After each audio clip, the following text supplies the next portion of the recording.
జనాలు పక్కన చూస్తుంటే రాజకీయాలు చేసుకుంటూ కథలు నడుపుకోవడం ఏంటో అర్థం కాదు.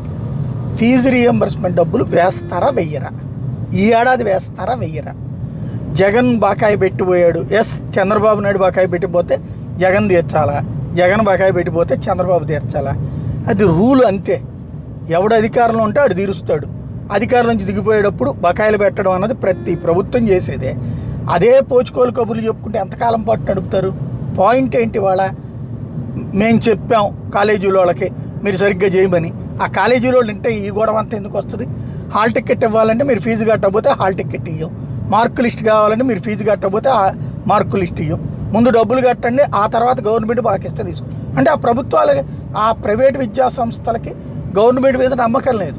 ఇంతకుముందు జగన్ ఉన్నప్పుడు అదే జరిగింది, అప్పుడు అదే జరిగింది, ఇప్పుడు అదే జరుగుతుంది. నమ్మకం ఉంటే కనుక నాడు జగన్ మీదైనా నేడు బాబు మీద అయినా సరే వాళ్ళు పర్లేదులే, తర్వాత వచ్చి ప్రభుత్వం మా డబ్బులు ఎద్దులే నువ్వు తీసుకుపో అని చెప్పి ఇవ్వాలి.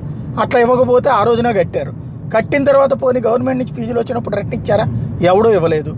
అదంతా వదిలేసి అబ్బే జగన్మోహన్ రెడ్డి బకాయి పెట్టిపోయాడు కాబట్టి మేము ఇవ్వట్లేదు అంటే ఎట్లాగే.